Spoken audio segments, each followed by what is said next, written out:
یا پھر تم قرآنی آیتوں سے یا پھر دعاؤں سے پڑھ کے دم کر کے علاج کرانا چاہو، یعنی تعویذات وغیرہ سے علاج کرانا چاہو تو بھی اجازت ہے۔ یہ حدیث پاک مطلقاً جائز چیزوں سے علاج کرنے کی دلیل ہے۔ اب اس کے اندر کوئی قید نہیں ہے کہ نبی پاک نے فرمایا کہ قرآن اور حدیث کو چھوڑنے کے بعد آپ صرف دواؤں سے علاج کراؤ، بلکہ یہ ہر جائز چیز سے علاج کرایا جا سکتا ہے۔ حرام چیز کے علاج سے بچیں، کہ جیسے شراب سے علاج نہ کرائیں، خنزیر یا اس کے جانور یا گوشت سے یا خون سے علاج نہ کروائیں، اور ایسے ناجائز عمل سے علاج نہ کروائیں کہ جو شریعت میں منع ہو، اور جو شریعت میں منع نہ ہو، عمل جائز ہو، وہ جائز عمل ٹوٹکا، تعویذ یا کوئی ایسا معاملہ کہ جس سے دم وغیرہ کرنے سے بندے کو شفا ہو، اس سے علاج کرانے کی نبی پاک نے بالکل صاف اجازت دی۔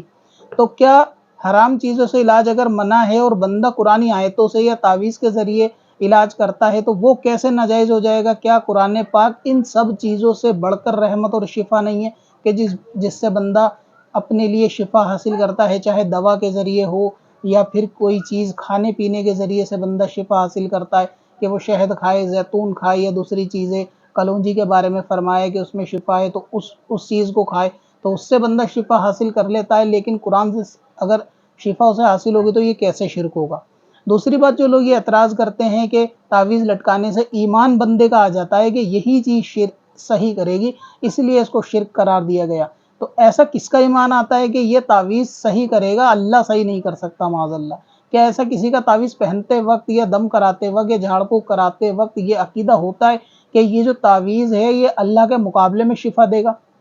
اگر یہ نظریہ مان لیا جائے تو پھر یہ نظریہ تو دوا کے لیے بھی ہو سکتا ہے کہ ہر بندہ یہی کہتا ہے کہ اس دوا سے جو ہے سر کا درد صحیح ہو جائے گا یا اس دوا سے بندے کی یہ بیماری دور ہو جائے گی، تو یہ ایمان لانا تو دوا کے اوپر بھی ہو جائے گا کہ دوا کے ذریعے کیسے بندہ صحیح ہوگا۔ تو اس دوا کے پیچھے بھی بندے کا بیسک فنڈامنٹل عقیدہ یہی ہوتا ہے کہ اللہ تبارک و تعالیٰ کی ذات شفا دیتی ہے، لیکن ذریعہ یہ دوائی ہے۔ حالانکہ کوئی یہ پورے الفاظ بولتا نہیں، بولنے میں یہی ہوتا ہے کہ اس دوا سے شفا ہو جائے گی، فلاں ڈاکٹر یا علاج کرانے سے اس بیماری میں شفا ہو جائے گی۔ تو ایمان لانے کی بات ہے تو وہ ایمان تو دوائیوں پہ بھی آ سکتا ہے۔ دوسری بات، حدیث پاک کے اندر جیسے قرآن کے اندر اور حدیث کے اندر زیتون کو یا شہد کو یا کلونجی کو شفا قرار دیا گیا، تو جب بندہ ان کو کھا کے شفا حاصل کرتا ہے تو بھی تو اس کے ساتھ شرک ہو سکتا ہے کہ اس کا ایمان یہ ہوگا کہ میں اس بیماری میں شہد کھاؤں گا مجھے شفا ہو جائے گی۔ تو کیا شہد پہ بندہ ایمان لے آتا ہے؟ کیا شہد کو خدا کے مقابلے سمجھ رہا ہوتا ہے؟ کیا کلونجی کو اللہ تبارک و تعالیٰ کے اپوزٹ سمجھ رہا ہوتا ہے کہ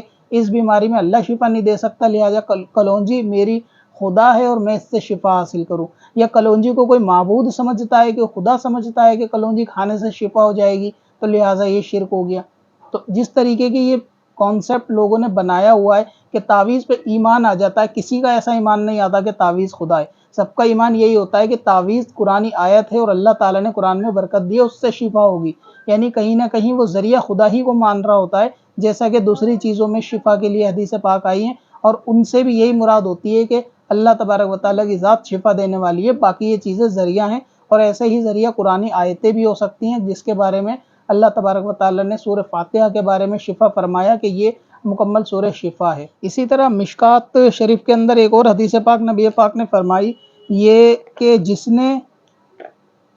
داغ لگوایا یا دم کروایا تو وہ اللہ تبارک و تعالیٰ کی توکل سے اس کا تعلق ختم ہو گیا، یعنی جس نے دم کروایا اس نے اللہ تبارک و تعالیٰ کے توکل پر تعلق نہیں کیا، ختم ہو گیا۔ اب اس سے مراد یہ دم ہوتا ہے کہ بندہ کسی چیز کو یہ جان لے کہ یہ چیز اللہ تبارک و تعالیٰ کے سوا شفا دے سکتی ہے، تب وہ اللہ تبارک و تعالیٰ کی ذات پہ یقین سے باہر ہو جائے گا کہ وہ اللہ تعالیٰ پہ یقین نہیں کر رہا بلکہ اس چیز کو ذریعہ سمجھ رہا ہے کہ یہ چیز مجھے شفا دیتی ہے۔ یہ حدیث پاک اس شرک کی طرف اشارہ کر رہی ہیں کہ جو اللہ کی ذات پہ یقین نہ رکھنے کے بعد جو ہے کسی چیز کو شفا دینے کے لیے اپنے لیے ضروری سمجھے۔ جبکہ اسی حدیث پاک کے اندر اولاد جعفر پہ نظر لگنے کے تعلق سے نبی پاک صلی اللہ تعالی وسلم نے فرمایا کہ ان پر دم کر دیا کرو کہ ان کی طبیعت جلدی خراب ہوتی ہے، ان کو نظر لگ جاتی ہے۔ تو ایک طرف تو نبی پاک نے فرمایا کہ جو دم کرے وہ اللہ تبارک و تعالیٰ کی توکل سے باہر ہو گیا، جو دم کرے اس نے شرک کیا اور دم کرنا شرک سے ہے، اور ایک طرف نبی پاک خود کہہ رہے ہیں کہ یہ نظر لگی اس کو دم کیا جائے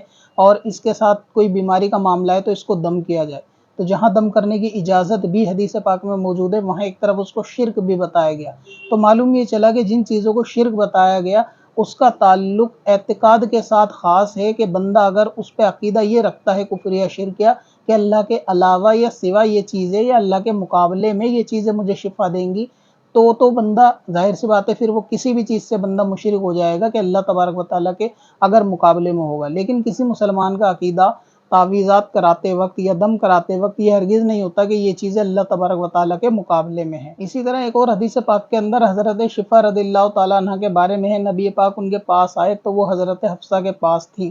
تو نبی پاک نے فرمایا کہ تم نے ان کو دم کرنا نہیں سکھایا،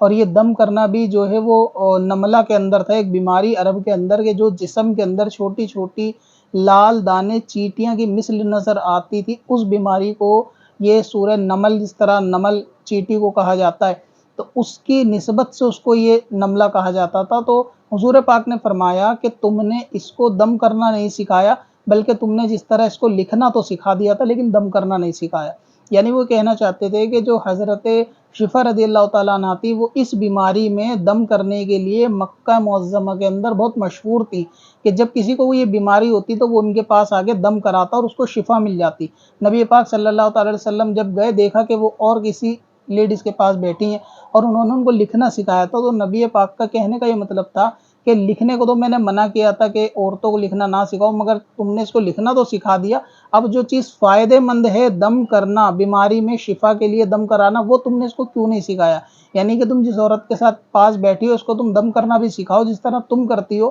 مکہ کے اندر لوگوں کو شفا ہوتی ہے۔ یہ ان کے کہنے کا مطلب تھا۔ اور ایک طرف یہ کہ نبی پاک نے فرمایا کہ دم کرنا اور جادو کرنا یہ شرک ہے، اور اس میں نبی پاک فرما رہے ہیں کہ تم جو ہے نا وہ دم کرو۔ اب سوال یہ آتا ہے کہ بھئی یہ تو قرآن نازل ہونے کے بعد تھی، تو لہٰذا نبی پاک نے قرآنی آیتوں کو دم کرنے کی اجازت دے دی، یہ تو صاف ہے، لہٰذا تعویذ پہننے کی اجازت نہیں دی۔ تو ایک اور حدیث پاک مسلم شریف کی ہے جس کے اندر نبی پاک صلی اللہ تعالی وسلم کے پاس صحابہ آئے اور انہوں نے کہا کہ ہم دور جاہلیت کے اندر کچھ چیزیں پڑھ کے دم کرتے تھے اور اس سے بیماری میں شفا ہوتی تھی، یعنی ہم یہ عمل کیا کرتے تھے جب ہم اسلام نہیں لائے۔ تو نبی پاک صلی اللہ علیہ وسلم نے فرمایا کہ تم وہ چیزیں جس سے تم دم کیا کرتے تھے ایک مرتبہ تم ہمیں وہ سناؤ۔ اور جب نبی پاک کے پاس وہ چیزیں سنائی گئیں تو نبی پاک نے فرمایا کہ اس میں کوئی حرج نہیں کیونکہ اس کے اندر شرک نہیں ہے۔ یعنی یہ حدیث پاک کتنی واضح بیان کر رہی ہے کہ دور جاہلیت کے بھی اعمال کے جو شرک اور کفر کی بنا پر نہ ہو، نبی پاک نے ان کو بھی کہا کہ اس میں حرج نہیں ہے اور اس میں شرک نہیں ہے، یعنی جن میں شرک نہیں ہے اس میں حرج نہیں۔ نبی پاک یہ کہنا چاہتے ہیں کہ آپ جو ہے وہ ہمیں یہ سنا دیا کرو جو بھی آپ کلمات پڑھتے ہو دم کرنے کے لیے، کہ جو تم دور جاہلیت کے اندر کیا کرتے تھے ایک مرتبہ تم وہ مجھے سناؤ۔ جب صحابہ نے ان کو سنایا تو نبی پاک نے فرمایا کہ اس میں حرج نہیں کیونکہ یہ شرک نہیں۔ تو اس سے یہ معلوم چلتا ہے کہ ہر وہ عمل کے جس میں شرک نہ ہو نبی پاک صلی اللہ علیہ وسلم نے اس کی اجازت دی، جیسا کہ مطلقاً حدیث پاک کے اندر فرمایا کہ تم شفا حاصل کرو، بس حرام چیزیں اس میں نہیں ہونی چاہیے۔ اور یہ صحابی حضرت عوف بن مالک رضی اللہ تعالیٰ عنہ تھے کہ جنہوں نے فرمایا کہ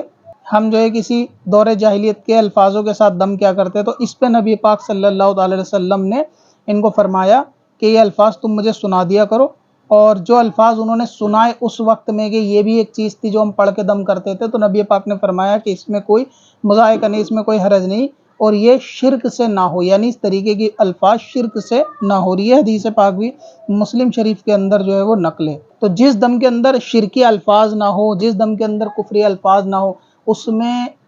کوئی حرج نہیں ہوتا، پھر چاہے وہ الفاظ قرآن حدیث میں نہ بھی ہوں ظاہری طور سے، یا کسی نے آیتوں کو یا اللہ تبارک و تعالیٰ کے ناموں کو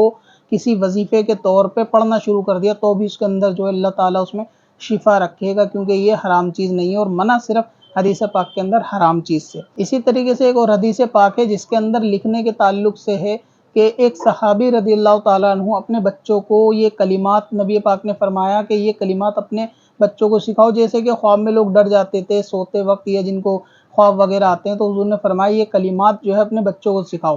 اب صحابی کا عمل کیا ہوتا تھا کہ جب وہ اپنے بچے جو سمجھدار ہوتے تھے ان کو تو وہ یہ الفاظ کلمات دعا سکھا دیتے تھے، اعوذ بکلمات اللہ التامات والی پوری دعا ان کو سکھا دیا کرتے تھے۔ لیکن صحابی فرماتے ہیں کہ جو بچے چھوٹے ہوا کرتے تھے اور وہ اس دعا کو یاد نہیں کر پاتے تھے، ان کو کاغذ پر لکھ کر وہ بچے کے گلے میں ڈال دیا کرتے تھے۔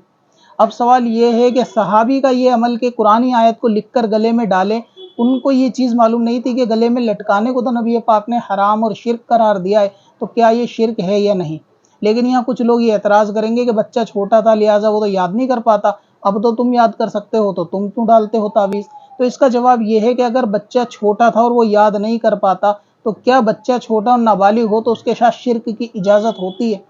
دوسری چیز یہ کہ بچہ ہی چھوٹا تھا لیکن جو فیل کرنے والا تھا وہ تو بالغ تھا نا، وہ تو بڑا تھا۔ اگر یہ عمل شرک ہوتا تو بالغ کو تو اجازت نہیں تھی کہ بچے کے ساتھ شرک کرے، اگر یہ عمل ناجائز ہوتا۔ اور نبی پاک صلی اللہ علیہ وسلم کی جو زندگی تھی، مبارک زندگی کو صحابہ اکرام بہتر جانتے سمجھتے تھے، تو وہ سمجھتے تھے کہ نبی پاک کسی چیز کو شرک کہہ رہے ہیں تو وہ کس بنا پر کہہ رہے ہیں، اور ہم جو کر رہے ہیں وہ ہماری نیت کیا ہے۔ تو اللہ تبارک و تعالیٰ کے نام کی آیتوں کو لکھ کر صحابی بچے کے گلے میں ڈالتے تھے، اگر بچہ یاد کر پاتا یا نہیں کر پاتا، لیکن عمل تو شرکیہ ہی ہوا نا۔ پھر تو عمل اگر شرکیہ ہے تو وہ تو بچے کے ساتھ بھی جائز نہیں تھا۔ تو اس سے یہ چیز معلوم کری کہ قرآنی آیتوں کو لکھنے کے بعد بھی گلے کے اندر جو ہے وہ پہنایا جا سکتا ہے، کیونکہ یہ صحابی کا عمل ہے۔ اب معاذ اللہ یہ وہابیوں کی عقل یہ کہتی ہے کہ ہر چیز شرک ہے، لہٰذا نبی پاک نے تعویذ پہننے کو منع کیا۔ تو سوال یہ ہے کہ نبی پاک نے دم کرنے کو بھی منع کیا،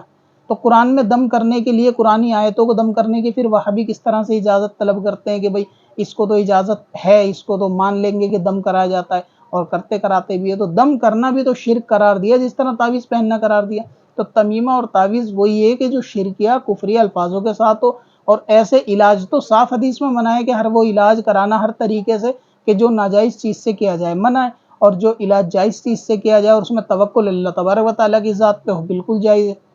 پھر چاہے وہ کسی عمل کے ذریعے ہو، ٹوٹکے کے ذریعے ہو، یا کسی بھی معاملے کے ذریعے ہو۔ صحابہ کا دور جاہلیت کے عمل کو بھی نبی پاک نے کہا کہ یہ درست ہے، اس میں شرک نہیں ہے۔ یہ بھی اس بات کا ثبوت ہے کہ بہت سارے لوگ کہتے ہیں کہ جی کوئی اگر بابا کوئی وظیفہ بتا دیں کہ آپ اس کو 70 بار پڑھ لو، تو کہتے ہیں اس میں حدیث میں کہاں ہے 70 بار پڑھ لو؟ یعنی اللہ تبارک و تعالیٰ کا نام کوئی 200 بار پڑھے تو اس کی حدیث ہونی چاہیے کہ 200 بار ہی پڑھنا ہے، یعنی اللہ کا نام ہے وہ 200 پڑھے 300 پڑھے شفا تو ہو جائے گی۔ تو ان حدیثوں کی، ان وظیفوں کی جو بزرگان دین سے ثابت ہوتے ہیں اللہ کے کسی نام کے یا آیتوں کے کہ اتنی بار پڑھو، یہ اس حدیث دلیل ہے اس کی کہ ہر جائز چیز سے علاج ہو سکتا ہے۔ اور اللہ تبارک و تعالیٰ نے علاج جو ہے وہ کوئی بیماری ایسی نہیں اتاری کہ جس میں اللہ تعالیٰ نے شفا نہ رکھی ہو اور تم بس حرام چیزوں سے شفا نہ کراؤ۔ تو اگر کوئی وظیفہ دیتا ہے کہ اس آیت کو 200 بار پڑھو یہ کام ہو جائے گا، لوگ کہتے ہیں جی یہ دعا تعویذ کے اندر پڑھ گئے۔ قرآن آیتوں پہ لوگوں کا ایمان اب جو ہے نا وہ ڈاواں ڈول والا ہے کہ قرآن آیتوں کے اوپر ان کا دل نہیں جمتا۔ تو یہ جو تعویذ اور دعا ہے یہ اللہ تبارک و تعالیٰ کے مقابلے میں نہیں بلکہ اللہ تبارک و تعالیٰ کے ذریعے سے شفا حاصل کرنا ہے، اور حدیث قرآن کے اندر اس کی وضاحت جو ہے ہم نے کر دی کہ اس طریقے سے قرآن پاک کے اندر اس کی اجازت دی گئی ہے۔ نبی پاک نے خود دم کرنے کی اجازت دی، دم کرنے کا حکم دیا، بلکہ ایک صحابیہ کے گھر پہ گئے نبی پاک، ایک بچی کو دیکھا کہ اس کا چہرے پہ نظر لگنے کے اثرات تھے، چہرے پہ کالے دانے تھے، اور کبھی ہوتا ہے کہ چہرہ زرد اور پیلا پڑ جاتا ہے، تو نبی پاک نے فرمایا کہ اس پہ دم کرو کہ اس پہ نظر کے اثرات ہیں۔ یعنی ایک طرف کہ وہ نبی پاک جو دم کرنے کو شرک قرار دے رہے ہیں اور ایک طرف اس کی اجازت بھی دے رہے ہیں، تو یہ فرق اور اجازت بالکل واضح ہو رہا ہے کہ شرک کس صورت میں ہوگا اور جائز کس صورت میں ہوگا۔ ٹھیک وہی حکم تعویذ کا ہوگا کہ جس طرح صحابہ پہنا دیتے تھے گلے میں لکھ کے کہ بچہ یاد نہیں کر پا رہا، اسی طریقے سے مریض کو قرآن آیتوں کو لکھ کے گلے میں پہنا دیا جا سکتا ہے۔ تو آپ جو ہے وہ اپنے ایمان اور عقیدے کی حفاظت کریں، ان غیر مقلد وہابیوں کی کہنے میں نہ آئیں، اور جس طرح اہل سنت کا معمول ہے اس رسی کو مضبوطی سے تھامے رہیں، مسلک اعلیٰ حضرت پہ قائم رہیں، خود بھی اور اپنے بچوں کو بھی اہل سنت کے معاملات سکھائیں، سنی علماء کے بیانات سکھائیں، اور ان کے موبائل میں چیک کریں کہ کیا وہ ایسے انفلوئنسر کو دیکھ کر بہک تو نہیں رہے کہ ہر چیز قرآن حدیث کو وہ شرک اور بدعت کا لیبل لگا رہے ہیں۔ یہ ذمہ داری ہر والدین کی ہے کہ وہ اپنی اولاد کو عقیدوں کے بارے میں بیٹھ کر سکھائے، سمجھائے، 10-15 منٹ دے اور ان کو بیٹھے روز ڈیلی اور ان سے پوچھے سوالات کہ اس بارے میں تم کیا سوچتے ہو، اس بارے میں تم کیا سوچتے ہو۔ ایک آسان مثال لے لیں، بچے کھانا وغیرہ کھانے کے بعد گھر میں بٹھائے، ان سے پوچھیں کہ بھئی جو اسلام میں تعویذ پہننا ہے اس کے بارے میں تمہاری کیا رائے ہے، تم اس کے بارے میں کیا سوچتے ہو۔ بچہ کتنا بھی چھوٹا ہو، اگر 12-14 سال کا ہے تو اس نے ویڈیوز اتنی دیکھی ہوں گی کہ وہ آپ کو جواب دے دے گا کہ اس نے ایسا ایسا سنا ہے۔ اگر اس نے صحیح سنا ہے، صحیح دیکھا ہے تو آپ اس کی نالج میں اضافہ کریں،